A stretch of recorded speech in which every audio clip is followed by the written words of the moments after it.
Nastal podzim a nás s Mírou čekala týdenní výprava na řeku Moselu. Hned při příjezdu nás Francie přivítala silným deštěm.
V průběhu dalších dní déšť stále neustával a záběr od kapra se také nedostavil.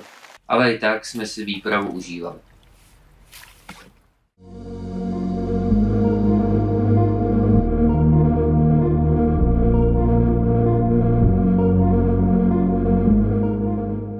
Dva dny před koncem naší výpravy se na mě ale usmálo konečně štěstí a já tak dostal záběr té správné ryby.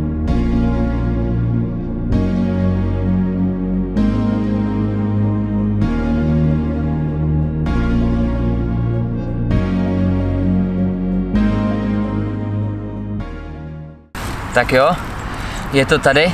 Já jsem dostal svůj první záběr od kapra ve Francii. Všechno dopadlo úspěšně a mám tady premiéru. A chytil jsem svýho prvního kapra z řeky Mosely. Krásná ryba je to. Ohromnou radost, ohromnou.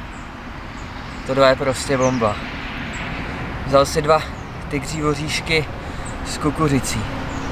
36 hodin nebo 40 tam ten prut ležel, prostě nic a pak najednou to přišlo a je z toho tenhle ten krásný francouzský tmavý šupináč. Děkuju.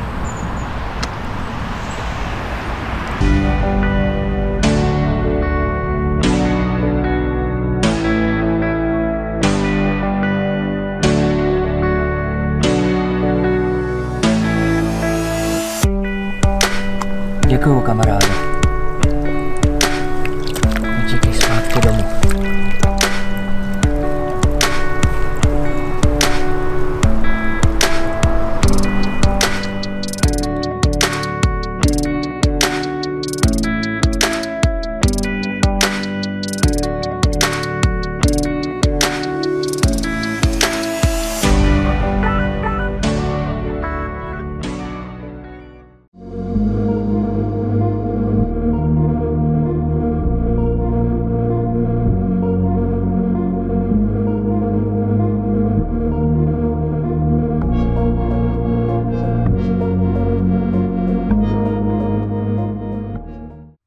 Netrvalo dlouho a dočkal se konečně i Mirek.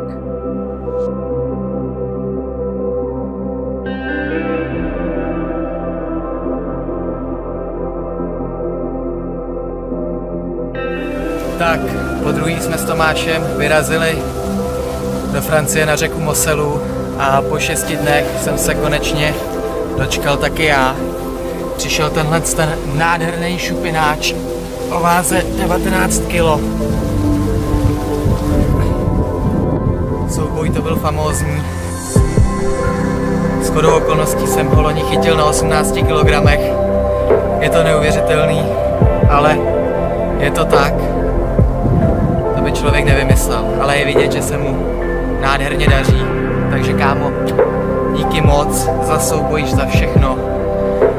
A vzal si River Fruit s tygřím oříškem, úplně stejně jako loni a úplně stejný návazec. Takže už jenom zbývá ho pojmenovat, když už ho mám po druhý. A doufám, že se zase někdy shledáme.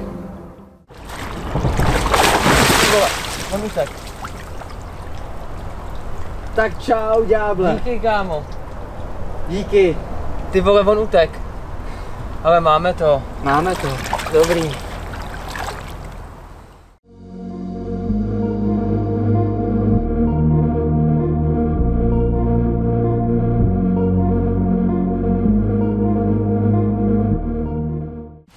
Takže naše francouzská výprava na řeku Moselu je u konce. Bylo to celkem dost náročný, protože vlastně pršelo téměř celou dobu, asi 6 dní v kuse. Takže to byla celkem divočina, ale naštěstí se nám podařilo chytit nějaký francouzský kapry. Já jsem si chytil svého prvního kapra ve Francii, takže prostě super, ale zase tady Mirda chytil hroznou hrabici. Mně se 6. den výpravy podařilo chytit nádherného šupináče o váze 19 kg. Shodou okolností jsem tohle kapra chytil loni na 18 kg. Takže já jsem naprosto spokojený, mně stačil jeden pěkný záběr od pěkný ryby. Takže Francie, Mosela, užitá a já si myslím, kámo, že jsme to zvládli. Yes, a znova prší, takže my to jdeme hodit foťák do auta a vyrážíme zpátky domů. Přesně, tak se mějte a čau.